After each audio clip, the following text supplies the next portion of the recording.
Maayong buntag mga bata, karong buntaga aduna ako'y sugilanon nga iaso kaninyo.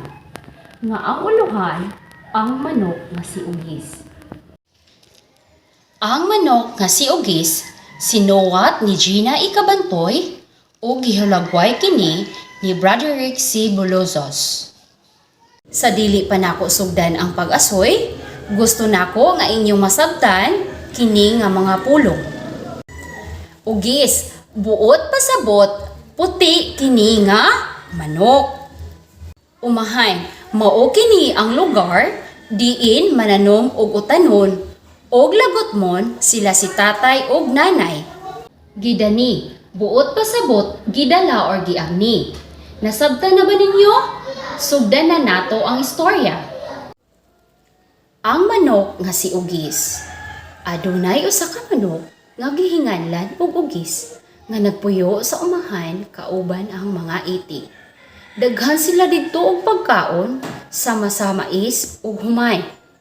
Apan wala magmalipayon si Ugis didto sa humahan kay gusto siya mosuroy sa laing lugar aron makakaon og lain na usab nga mga pagkaon.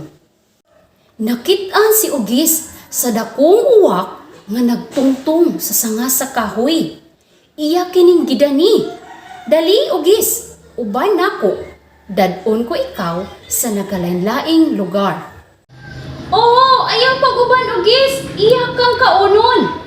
Pero wala maminaw si Ugis. Milupad ang dakong uwak, dala si Ugis. Aray, aray! Singgit ni Ugis. Sakit kaayo ang imong kuko, uwak. Nilugnot, nakabuhi, nahulog. Ug nakuyapan si Ugis. Sa iyang paghimatnon, nakita niya ang iyang mga kaubang itik nga nagtambong na kaniya. Salamat, salamat. Wala ako nakaon ni uwak. Kadako sa pagbasol ni Ugis sa iyang gibuhat.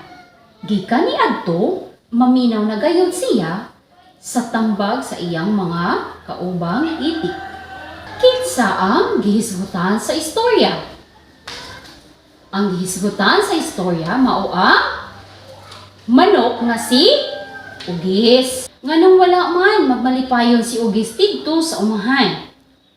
Wala magmalipayon si Ugis didto sa umahan kay gusto siya mosuroy sa lain nga lugar aron makakaon na usab og lain nga mga pagkaon. Unsay gibuhat ni Ugis aron makaipsot or makabuhi siya ni uwak? Ang gibuhat ni Ugis, nilugnot siya og maayo. Kung kamo si Ugis, maminaw ba kamo sa tambag sa imong mga higala o sa imong ginikanan? Nga naman. Oo, maminaw gayud kita sa tambag sa atong mga ginikanan kay ang ilang pagtambag para rani sa atong kaayuhan aron malayo kita sa mga peligro.